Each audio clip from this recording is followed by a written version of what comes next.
win eventually.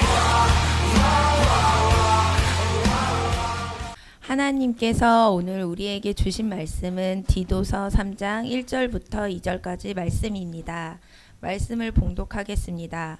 너는 그들로 하여금 통치자들과 권세 잡은 자들에게 복종하며 순종하며 모든 선한 일 행하기를 준비하게 하며 아무도 비방하지 말며 다투지 말며 관용하며 범사의 온유함을 모든 사람에게 나타낼 것을 기억하게 하라.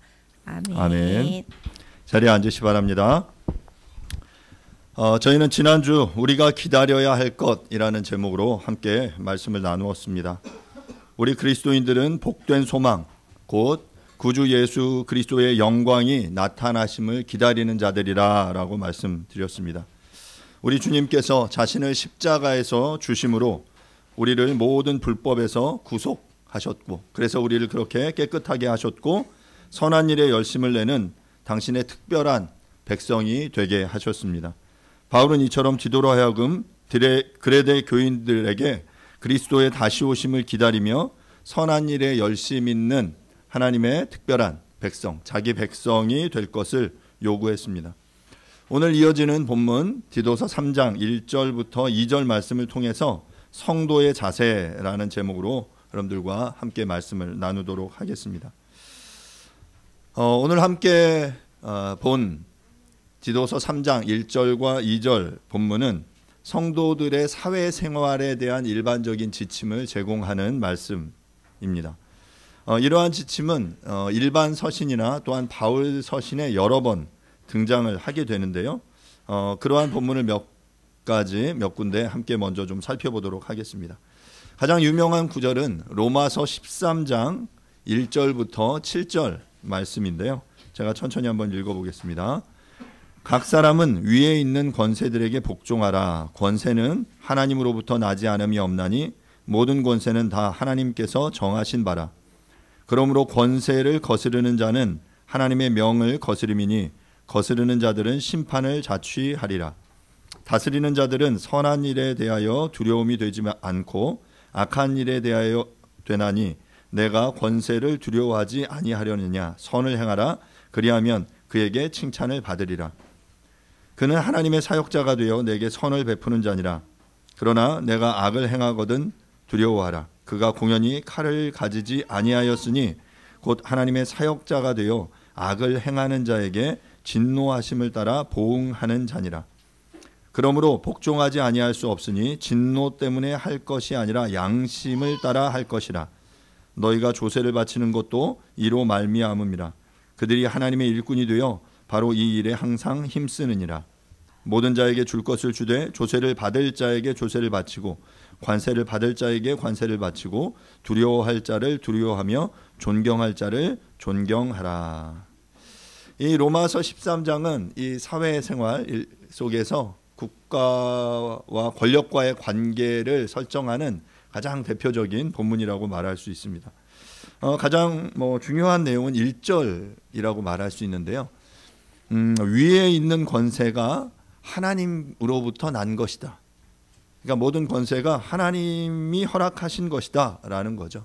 그래서 성경을 통해 보면 구약의 애굽의 바로나 신약의 가이사로 대변되는 악한 지도자들까지도 하나님께서 그들을 사용하셔서 이스라엘을 구원하는 일에 사용하셨다라고 말씀하고 있습니다. 그런 의미에서 바로 이러한 권세가 하나님이 세우신 것이기에 또 이러한 권세가 일반 섭리를 통해서 악한 자들을 심판하고 선한 자들을 이렇게 칭찬하는 그러한 역할들을 하나님께서 그들에게 하도록 맡기셨다라는 것이죠. 그런 의미에서 우리는 국가의 그 권세 잡은 자들을 위해 또한 기도해야 될 책임이 있고요. 그리고 마땅히 그 부분들에 대해서 먼저 오늘 이 로마서 본문에서도 두려워하고 또한 존경할 것을 요청합니다. 또 우리가 디모데전서에서도 이러한 본문을 봤는데요. 디모데전서 2장 1절부터 3절입니다. 그러므로 내가 첫째로 권하노니 모든 사람을 위하여 간구와 기도와 도고와 감사를 하되 임금들과 높은 지위에 있는 모든 사람을 위하여 하라. 이는 우리가 모든 경건과 단정함으로 고요하고 평안한 생활을 하려 함이라. 이것이 우리 구주 하나님 앞에 선하고 받으실 만한 것이니. 디모데전서에서도 그러니까 앞서 말씀드린 대로 권세가 주께로부터 났기에 우리가 기도와 도고와 감사의 기도를 올려드릴 때 특별히 2절에 보면 임금들과 높은 지위에 있는 사람들을 위해서 기도해라라는 거죠. 이 기도가 바로 도고의 기도, 중보의 기도를 이야기하는 거예요. 왜냐하면 그 권세를 가진 이들이 그 권세를 올바르게 발휘할 수 있도록 분별력과 통찰력과 어떤 그런 건전한 마음을 그들에게 허락해 주십사 기도하는 거예요. 왜냐하면 우리가 역사적으로 봤을 때 그 위정자들이 자신이 가지고 있는 힘을 잘못 사용했을 때 오는 폐해들을 우리가 잘 알고 있기 때문이죠. 여러분 이번에 그 새로 나온 서울의 봄이라는 영화를 혹시 보셨습니까? 보신 분들은 한번 끄떡여 보세요.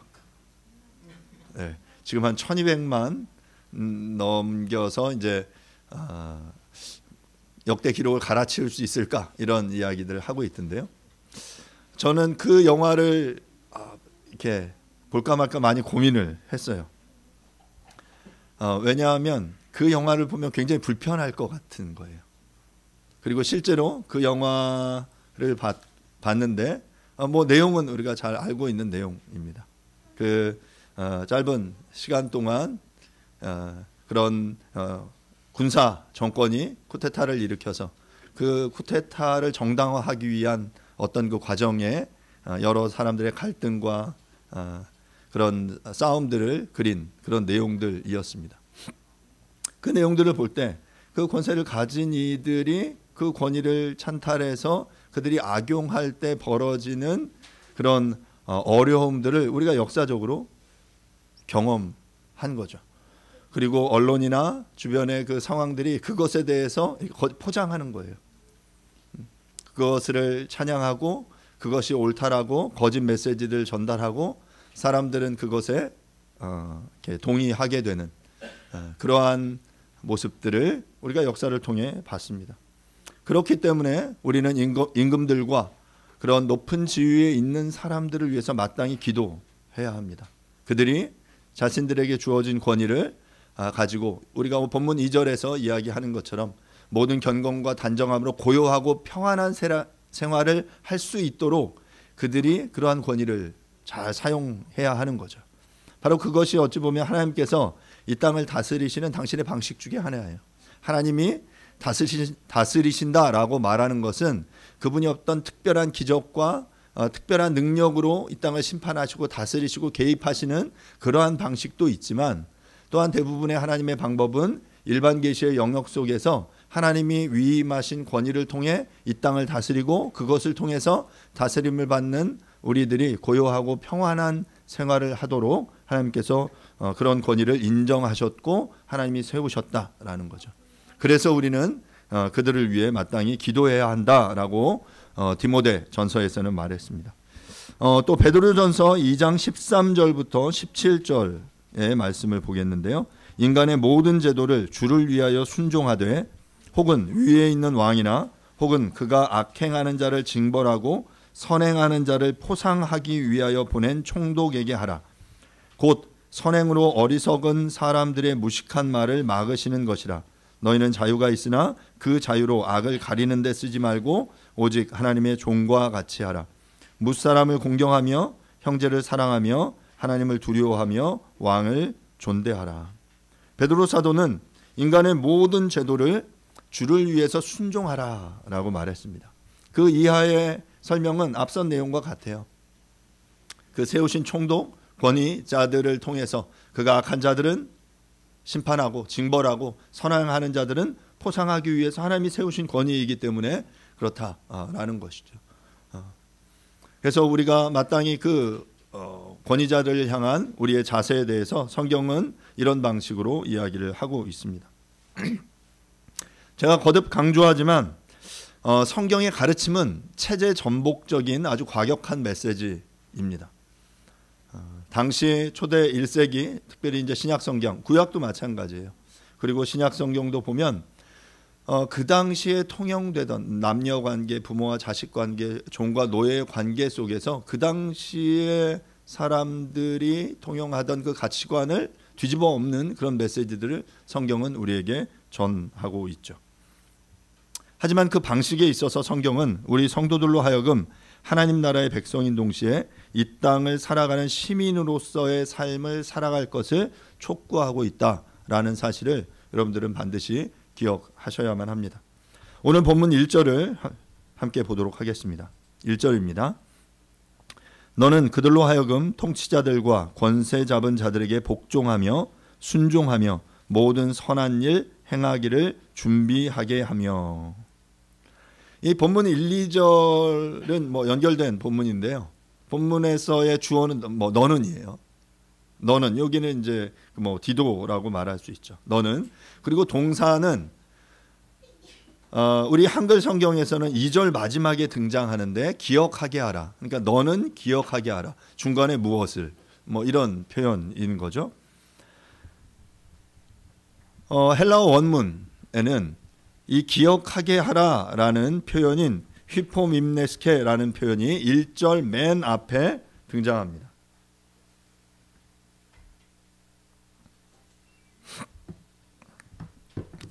그런데 한글 번역은 이것을 2절 맨 뒤로 보냈죠. 그러니까 헬라어나 영어 성경 같은 경우는 그 리마인드 그리고 기억하게 하라 휘포밈네스케라는 동사가 가장 맨 앞에 등장을 하고 있다는 거예요. 그래서 가장 앞서서 이제 기억하게 하는 것이 이것에 있어서 가장 이제 중요한 내용이다라는 거죠.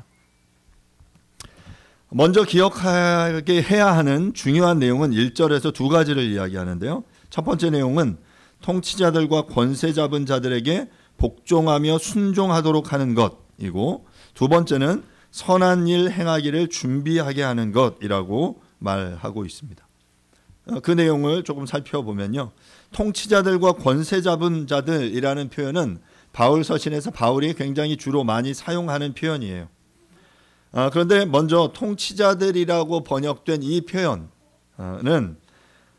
이전 개역 한글에서는 이것을 정사라고 표현했어요.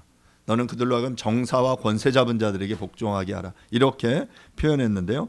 이 표현은 헬라어로 아르카이스라는 표현인데요. 이 표현은 아르케라는 단어에서 파생된 표현이에요.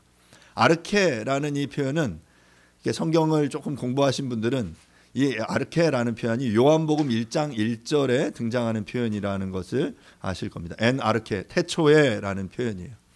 그러니까 지금 이 통치자들이라는 아르카이스라는 이 표현이 태초에라는 아르케라는 표현에서 파생된 이야기라는 거죠.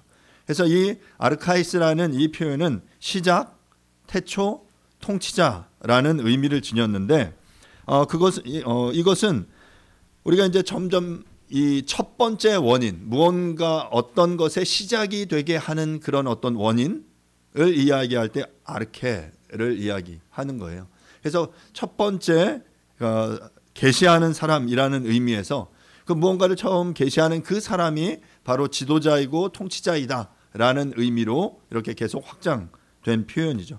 그래서 이렇게 이 아르카이스, 아르케라는 표현은 바로 태초에라는 의미도 있고 또한 통치자라는 의미도 가지고 있는 표현입니다.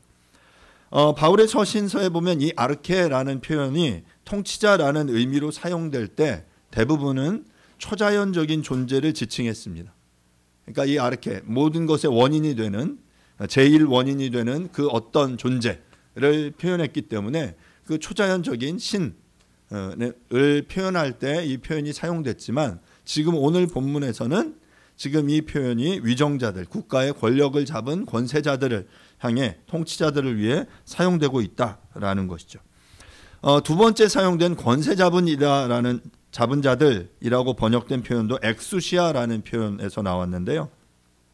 엑수시아는 선택권, 정신적, 육체적인 힘, 권세, 통치권, 이런 표현이에요. 보통 이런 권세, 힘, 능력을 나타내는 표현은 헬라어에서 이제 두 가지가 사용되는데, 엑수시아라는 표현이 사용되고요. 또 하나는 두나미스라는 표현이 사용이 됩니다. 두나미스라는 표현은 다이나마이트의 어원이 되기도 한 표현인데요. 이 두나미스는 체력과 힘, 정신력에서 나오는 어떤 힘의 강조가 되어 있는 실제적인 어떤 힘, 파워를 강조하는 표현이라면 엑수시아라는 표현은 그것이 신적인 권위이든 어떤 국가적인 그런 권위이든 위로부터 주어진 권위에서 발휘되는 권한과 힘, 권세를 의미하는 표현이다라고 말할 수 있습니다. 예를 들면 우리가 자동차를 타고 가다가 갑자기 경찰차가 우리 뒤를 따라오면서 막 사이렌을 울리면서 하면 우리는 어떻게 하죠? 도망가요. 아니면 길을 가다가 이렇게 뭐 우회전 하는데 차선에서 딱 왔는데 저 앞에서 어떤 여경이 손을 딱 들면서 멈춰 설 것을 우리에게 지시합니다. 그럼 우리가 어떻게 합니까? 도망가요. 이런 분들은 아주 큰일 날 뿐입니다. 우리는 그런 권위를 가진 사람들 앞에 그러면 섭니다. 아주 큰 차도 그 경찰의 권위 앞에 손을 딱 들면 멈춰 서는 거예요. 그게 그런 엑수시아예요. 위로부터 주어진 권위를 가지고 그것들을 발휘할 때 우리가 뭐 그 사람과 이 큰 트럭과 힘의 물리적인 힘의 차이는 이 큰 차가 훨씬 더 강하죠. 하지만 위로부터 주어진 그 권위가 있기 때문에 우리가 그 권위를 인정하기에 우리가 그 명령에 따르게 되는 것이죠. 바울은 지금 성도들에게 이러한 세상의 통치자들과 공직자들, 권세자들의 권위에 복종하고 순종할 것을 요구하고 있는 거예요. 본문에 또 이어서 이 뭐 통치자들과 권세자들이라는 표현이 나오고 그들에게 무엇하라고 이야기하냐면 복종하고 순종하다 하라라고 표현하는데 이 표현도 굉장히 어떤 의미가 있는 표현인데요. 보통 이 복종을 의미하는 단어는 휘포타소 뭐 여러 번 사용했는데 휘포는 뭐뭐 아래, 타소는 두다, 뭐뭐 아래에 두는 것. 그래서 그게 이제 복종하게 하다라는 그러한 표현이에요. 이어서 순종할 것을 이야기한 이 표현은 페이다르케오라는 표현인데요. 이것은 주로 하나님께 순종하는 것을 의미하는 표현으로 주로 사용된 단어입니다.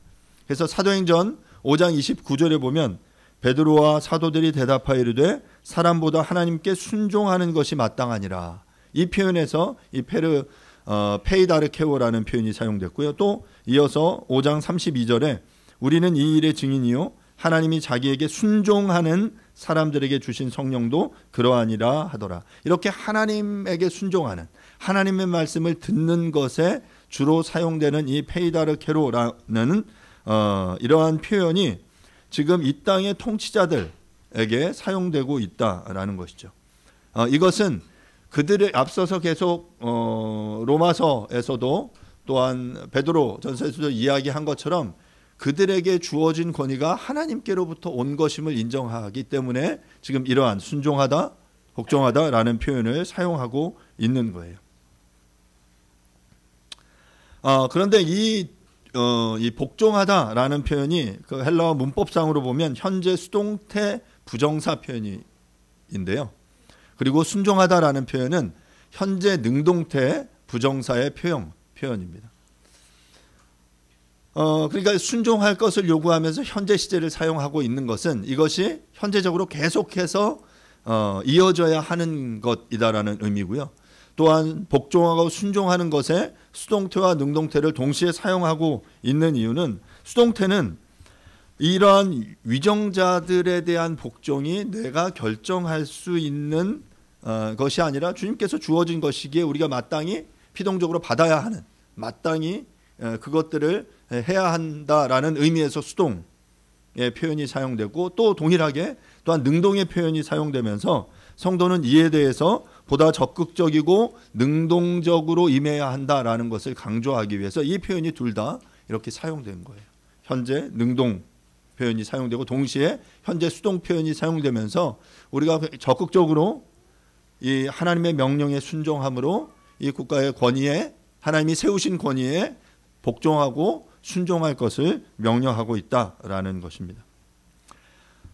그런데 이제 당시의 상황 속에 우리가 좀 생각해 본다면 그레데인들은 로마의 통치권에서 벗어나기 위해 끊임없이 폭동, 살인 등에 가담하여 격렬하게 저항했습니다.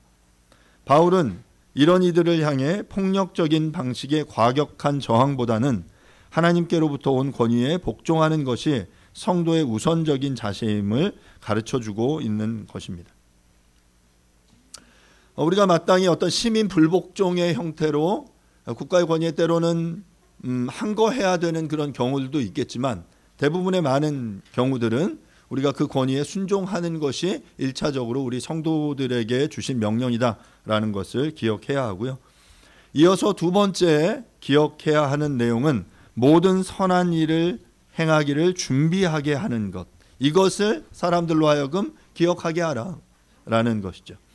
앞서 디도서 1장 10절에서 16절에 보면 불순종하고 거짓 헛된 말을 하며 속이는 자들, 즉 거짓 교사들에 대해서 그들의 특징을 설명했는데 1장 16절에서 말하기를 모든 선한 일을 버리는 자들이다 라고 표현했어요. 그러니까 거짓 선지자들은 선한 일을 행하지 않는, 선한 일에 어울리지 않는 그러한 이들이라면 우리 하나님의 백성들은, 하나님을 따르는 이들은, 하나님의 그 구원하심 가운데 하나님 나라의 백성이 된 우리들은 2장 14절에서는 뭐라고 이야기하냐면 선한 일에 열심히 하는 자기 백성이 되게 하라라고 말씀하셨다는 것이죠. 이처럼 하나님의 열심으로 구원받은 하나님의 백성, 자기 백성들의 특징은 선한 일에 열심을 내는 것이다. 그리고 바울은 이어서 이렇게 준비되게 해라. 사람들이 선한 일을 행하기에 준비되게 해라라고 말하고 있는 것입니다. 사랑하는 여러분, 우리들은 어떻습니까? 우리들은 선한 일을 행하기에 준비되어 있습니까? 어제 성경 공부를 하면서 이런 이야기들을 좀 나눴습니다. 우리의 행함, 선을 행하는, 믿음으로 선을 행하는 것이 어떻게 가능한가라는 거죠. 그러니까 믿음으로 행한다는 게 뭐냐? 믿음으로 선한 삶을 산다는 게 뭐냐라고 이야기할 때 굉장히 이제 추상적인데, 믿음으로 그런 선한 삶을, 선한 일을 행한다라는 것은 우리가 진리의 말씀을 듣고 그것을 통해 믿음이 생기면 그 믿음이 결국 행동으로 나타난다는 거죠. 행함이 없는 믿음은 죽은 믿음이다라고 말한 것처럼 바른 진리가 우리의 믿음을 허락해서 그 믿음을 가지고 우리가 행하는 거예요. 믿음이 우리의 행함의 원인이 되게 하는 것. 그러할 때 이 믿음은 우리의 삶을 이 본문에서 이야기한 선한 일을 행하게 하고 그리고 그것으로 인한 변화를 이끌어낸다라는 것입니다. 그런 의미에서 사랑하는 여러분, 우리들은 선한 일을 행하기에 준비되어 있습니까? 반대로 우리의 삶을 통해 선한 일을 행함이 드러나지 않는다는 것은 거꾸로 이렇게 돌아가 보면 우리가 뭐가 준비되지 않은 거예요? 진리의 말씀을 듣지 않고 바른 믿음 위에 서 있지 않은 거예요. 교회에 다니고 신앙생활을 한다고 하면서 주변에 무리를 일으키고 문제를 일으킨다면 그것은 그가 믿는 믿음에 있어서 무언가가 잘못되어 있는 거예요. 절대로 우리가 하나님의 진리를 믿는다면, 그리고 진리를 알고 깨닫고 그것을 통해 생활해야 한다고 하면 우리의 삶은 반드시 선한 일을 행하게 되어 있습니다. 그러면 진리를 들어야 되겠죠? 말씀을 들어야 합니다. 그러기 위해서 우리는 계속 노력해야 돼요. 왜냐하면 우리가 노력하지 않으면 세상의 여러 생각들이, 거짓 생각들이, 거짓 이념들이, 악한 생각들이 우리에게 주입되거든요. 여러분 생각해 보세요. 우리가 아무런 무방비 상태로 있을 때 우리에게 들려오는 메시지들이 과연 선하고 아름답고 좋은 이야기들입니까? 그것이 참된 진리의 메시지들입니까? 대부분 그렇지 않습니다. 대부분 잘못되고 우리의 욕망을 부추기고 우리의 이 시대의 가치, 어떤 성공이라고 말하는 이 시대의 가치를 좋지라고 말하는 수많은 메시지들이에요. 여러분들 유튜브의 알고리즘은 어떤 것으로 이렇게 되어 있습니까? 제가 며칠 전부터 아내하고 운동을 한다고 말씀드렸잖아요. 그래서 헬스를 시작을 했는데, 그래서 이제 헬스에서 이제 배운 게 그 몇 가지 있어요. 뭐 데드리프트, 그리고 스쿼트, 그리고 벤치프레스, 이런 것들을 배웠어요. 그래서 제가 유튜브에 좀 이걸 찾아봤어요. 데드리프트 자세. 그랬더니 나오더라고요. 그랬더니 계속 그런 메시지가 나와요. 제 알고리즘에 계속 헬스하는 뭐 소위 말하는 헬창들의 그런 내용들이 막 계속 나오는 거예요. 막 아무 생각 없이 우리가 그것들을 보게 되면 계속 그런 내용들이 주입되게 되는 것이죠. 사랑하는 여러분, 우리가 선을 행하고 진리를 따라 살아가고자 한다면 우리의 마음과 생각을 무엇으로 채워야 합니까? 진리로, 하나님의 말씀으로 채워야 합니다. 그리고 그럴 때 그것이 우리의 믿음을 추동하고 이 믿음이 우리를 행함으로, 선한 일을 행함으로 우리의 삶의 선한 변화, 선한 영향력을 나타나게 한다라는 것이죠. 그러할 때 선한 일에 열심을 내는 하나님의 백성이 되어지는 것입니다. 이제 2절 말씀을 함께 보도록 하겠습니다. 아무도 비방하지 말며 다투지 말며 관용하며 범사에 온유함을 모든 사람에게 나타낼 것을 기억하게 하라. 말씀드린 대로 이 기억하게 하라는 단어는 1, 2절 전체에 연결되는 표현이고요. 이 2절에서는 바울이 성도가 다른 이들과의 관계 속에서 지녀야 할 태도, 4가지 덕목을 이야기해요. 1절이 어떤 위의 권위에 대한 우리의 태도였다면 2절은 다른 사람들과의 관계 속에서 성도가 지녀야 할 마땅한 자세, 덕목을 4가지 이야기하고 있습니다. 4가지는 아무도 비방하지 않는 것이에요. 두 번째는 다투지 않는 것, 그리고 관용하는 것, 그리고 범사에 온유하는 것, 바로 이것이 성도가 힘써야 할 4가지의 덕목인 거죠. 조금 더 살펴보면 첫 번째 덕목은 아무도 비방하지 말며입니다. 비방하다라는 블라스페메오라는 표현은 비난하다, 욕하다, 모독하다, 중상하다라는 그러한 의미의 표현인데요. 복음서에서 유대인들이 예수님을 향해 이런 표현을 썼습니다. 마가복음 2장 7절에 보면 이 사람이 어찌 이렇게 말하는가 신성모독이로다. 오직 하나님 한 분 외에는 능히 죄를 사하겠느냐. 이 표현은 신성한 것, 즉 하나님이나 성령처럼 마땅히 숭상해야 할 대상에 대해 모독하거나 방해하는 것을 말할 때 사용됩니다. 그런데 본문에서는 하나님에 대한 신성 모독에 대한 표현이라기보다는 사람 사이에 벌어지는 모독적인 언사를 의미하는 것으로 아무도 모독하지 말라라는 거예요. 비난하거나 없는 것들을 꾸며내거나 하는 것. 여러분 혹시 우리들의 언어 생활, 사람들과의 관계 속에서는 혹시 이런 모습들이 나타나고 있지는 않습니까? 누군가를 이유 없이 비난하고 욕한다면, 모독한다면 그것은 성도의 마땅한 자세가 아닙니다. 두 번째 덕목은 다투지 말며입니다. 아마코스라는 표현인데요. 아라는 부정어와 다툼을 의미하는 마케라는 합성어인데 다툼, 싸움을 삼가는, 싸우지 않는, 다툼을 하지 않는 이라는 이런 표현이죠. 이 표현은 앞서서 디모데전서 3장 3절에서 감독의 덕목, 감독의 자세를 다룰 때 이미 사용했던 그런 표현인데요. 디모데전서에서 바울은 그 감독의 자세에 대해서 술을 즐기지 않고 구타하지 않으며 오직 관용하며 다투지 아니하며 돈을 사랑하지 아니하며라고 말했어요. 여기서 다투지 아니하며가 바로 이제 아마코스라는 이런 표현인데요. 이처럼 다투지 않는 것, 싸우지 않는 것은 감독이 지녀야 할 덕목일 뿐만 아니라 모든 성도들이 지녀야 할 자세입니다. 뭐 때로는 우리가 이렇게 분을 내고 잘못된 것을 지적해야 되는 것 필요하죠. 하지만 우리를 둘러싼 관계 속에서 계속 싸움이나 다툼이 일어난다면, 그리고 그것이 나로 인한 것이라면 우리는 우리의 삶을 돌아볼 필요가 있어요. 내가 가는 곳이 그러니까 나로 인해서 싸움이나 다툼이 더 많이 일어나는지, 아니면 그 화평케 되어지고 화합 하나됨이 더 이루어지는지 살펴보셔야 합니다. 그런데 이제 문제는 이런 다툼을 일으키는 많은 사람들이 자신으로 인해서 이런 일들이 일어난다라는 사실을 모른다라는 거죠. 그냥 단순히 물리적인 폭력이나 이런 싸움을 이야기하지 않더라도 앞서 비방하며 비난하며 그것으로 인하여 다투게 만들고 다투는 것, 이러한 태도는 성도의 마땅한 자세가 아니다라고 바울은 이야기합니다. 세 번째 덕목은 관용하며라는 표현인데요.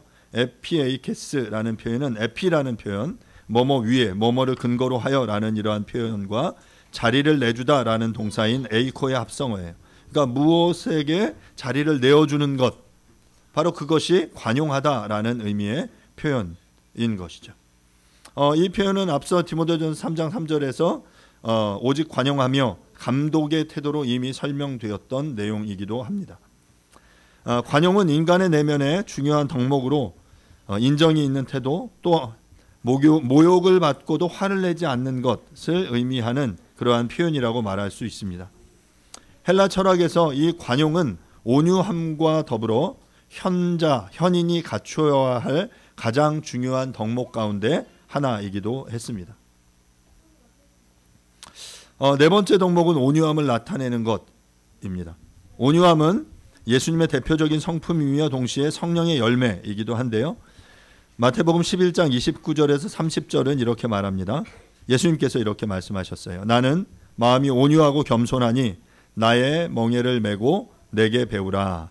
그리하면 너희 마음이 쉼을 얻으리니 이는 내 멍에는 쉽고 내 짐은 가벼움이라 하시니라.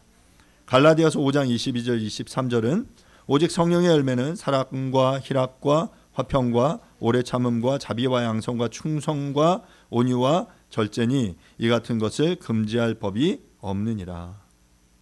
온유와 겸손은 주님의 성품입니다. 그러한 온유는 만왕의 왕으로서 주님이 승리의 백마를 타고 이 땅 가운데 오실 수 있지만 하나님의 아들이 겸손한 나귀 새끼를 타신 모습으로 또한 나타납니다. 마태복음 21장 5절에 시온의 딸에게 이르기를 내 왕이 내게 임하나니 그는 겸손하여 나귀 곧 멍에 매는 짐승 새끼를 탔도다 하라 하였느니라. 우리 예수님께서는 그렇게 권위를 가지고 이 땅 가운데 오실 수 있었지만 스스로 낮아지셔서 처음 예루살렘 입성하실 때 나귀를 타고 입성을 하셨어요. 힘을 가지고 있지만 그 힘을 발휘하지 않고 우리가 다른 사람들을 대하는 그런 태도를 보여주셨죠. 예수님께서 바로 이런 온유와 겸손의 성품을 지니셨고 또한 그 하나님을 믿는 이들을 향해 그 성품을 세상에 나타내는 자들에게 온유한 자들에게 땅을 기업으로 주신다라고 마태복음 5장 5절은 약속했습니다. 이처럼 온유함은 힘이 있으나 교만이나 자기 과시용으로 사용하지 않는 것입니다. 이 세상은 약간의 힘만 있어도 그것들을 막 과시하기에 바쁩니다. 사람들이 인정해 주지 않으면 안절부절하고 그것을 어떻게 하면 기회를 타서 내가 그것들을 막 자랑할까 막 하죠. 그래서 어떤 사람들은 이렇게 인스타그램이나 이런 SNS를 하는 걸 좀 불편해하는 분들이 있어요. 왜냐하면 그 인스타그램 같은 경우에 굉장히 멋있고 화려하고 나의 가장 좋은 모습만을 주로 많이 올리거든요. 그래서 맛있는 음식을 먹는 표정, 아주 행복하고 좋은 그런 모습들, 그리고 막 아주 좋은 풍경이 있는 곳에 가서 찍은 멋진 사진. 그래서 거기에 올라오는 사진만 보면 너무 부럽고 너무 행복해 보입니다. 하지만 여러분, 우리의 삶이 정말 그런가요? 그런 모습들만 있습니까? 그게 일부 우리의 모습이긴 하지만 그게 우리의 본 모습은 아닌 거죠.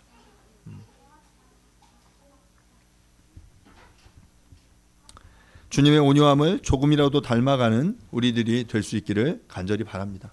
주님은 자랑할 것이 많으셨어요. 주님은 막 드러내고 싶은 게 많았어요. 그분의 스펙, 나는 하나님의 아들이야. 이걸로 이제 끝이죠.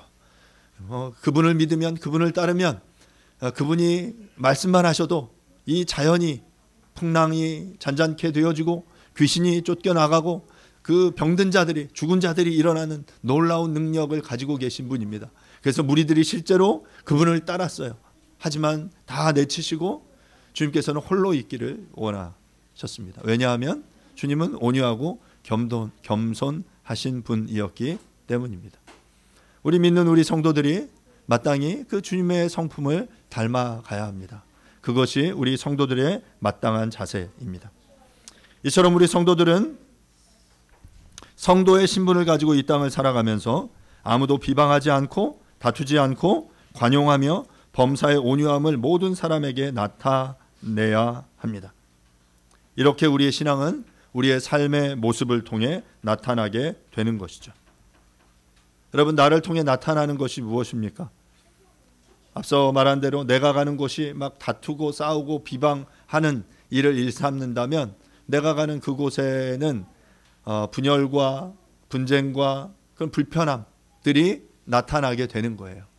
그런데 내가 이런 성도의 온전한 자세를 갖추고 이 땅을 살아가려고 노력할 때, 그렇게 살아갈 때 이 내가 가는 곳에 하나님의 나라가 나타나게 되는 거죠.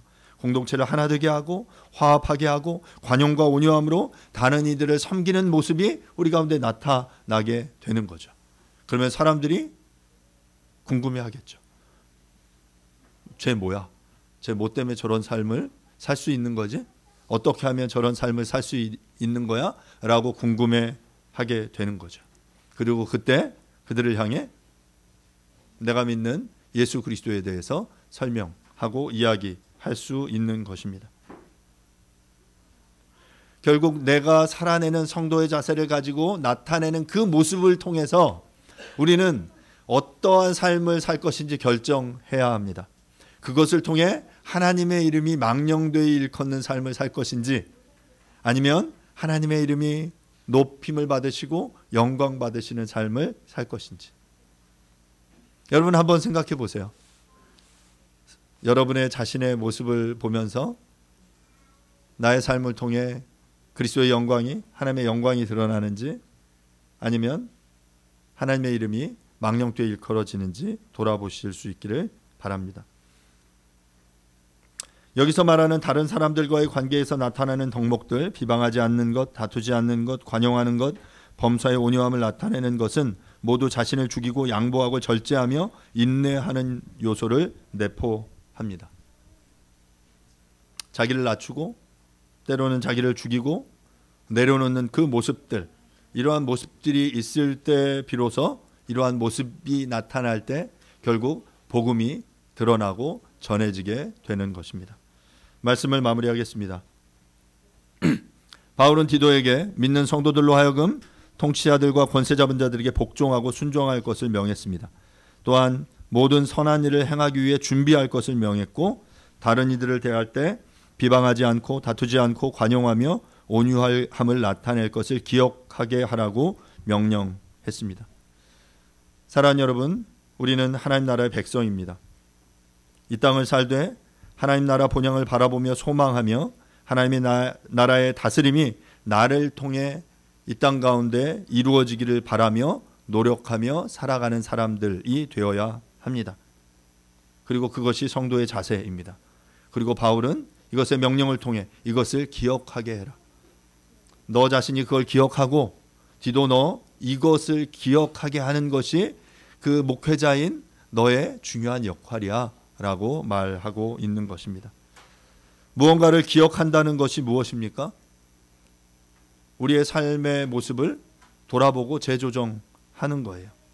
나의 혈기에 따라, 나의 욕망을 따라, 나의 만족과 유익을 따라서 살아가다가 문득 하나님 나라 백성으로 이렇게 살면 안 되지 하며 주님의 명령 말씀을 기억함으로 돌이켜서 다시금 나의 방향을 설정하는 것, 바로 그것이 기억하게 하는 거예요. 그리고 그것이 회개인 거죠. 하나님의 말씀을 기억해야, 그 주님의 명령을 기억해야만 우리는 회개할 수 있습니다.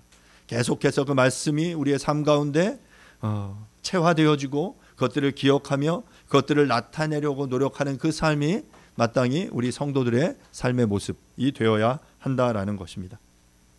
사랑하는 여러분, 성도의 마땅한 자세를 가지고 그것들을 기억하며 살아가는 우리 모두가 될 수 있기를 간절히 바랍니다.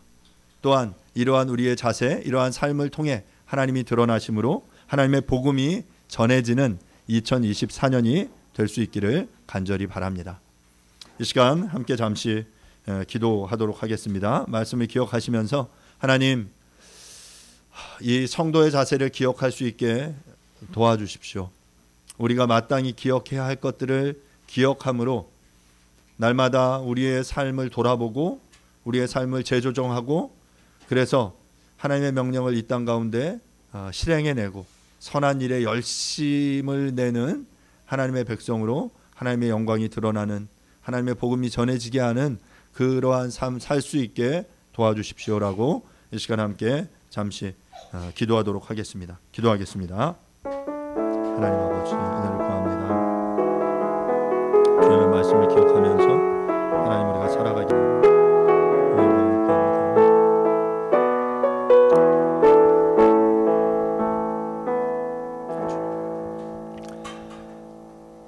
너는 그들로 하여금 통치자들과 권세 잡은 자들에게 복종하며 순종하며 모든 선한 일 행하기를 준비하게 하며 아무도 비방하지 말며 다투지 말며 관용하며 범사의 온유함을 모든 사람에게 나타낼 것을 기억하게 하라. 하나님, 성도의 마땅한 자세를 우리가 함께 보았습니다. 우리가 어떠한 삶의 자세를 가지고 이 땅을 살아갈지, 위의 권세들에게 우리가 어떤 태도를 가져야 할지, 또한 다른 사람들과의 관계 속에서 어떠한 모습을 가져야 할지 이야기합니다. 하나님, 이렇게 선한 일을 행하는 이 삶을 살아내기 위해서 무엇보다 우리가 주님의 말씀 위에 온전히 서야 하겠습니다. 주님의 말씀이 주장하는 그러한 삶을 살아내야 하겠습니다. 주여, 그러기 위해 계속해서 우리의 삶을 돌아보게 하시고 주의 말씀을 기억함으로 우리의 삶의 방향을 우리가 재조정하는 우리 모두가 되어지도록 주님께서 인도하여 주시옵소서. 위의 권세들에게 복종하고 순종하게 하시고 또한 이들을 향해 도구와 기도를 올려드리는 우리들 될 수 있도록 도와주십시오. 모든 선한 일을 행하기에 준비되는, 그래서 선한 일을 행하는 우리들이 되게 해 주십시오. 비방하지 않고 다투지 않으며 관용하며 범사의 온유함을 모든 사람에게 나타내는 삶이 되게 해주시고 이 모든 것들을 기억함으로 우리의 삶을 통해 온전히 하나님만이 드러나고 하나님께 영광 돌려드리는 올 한 해가 되어지도록 하나님 축복하여 주시옵소서. 모든 것 주님께 의탁드립니다. 감사드리고 예수님의 이름으로 기도합니다. 아멘. 교리문답 1번입니다. 사나 죽으나 우리의 유일한 소망은 무엇입니까? 우리는 우리 자신에게 속한 것이 아니며 육체와 영혼, 삶과 죽음 모두 우리 하나님과 우리 구주 예수 그리스도께 속한 것이라는 사실입니다. 아멘. Happen eventually.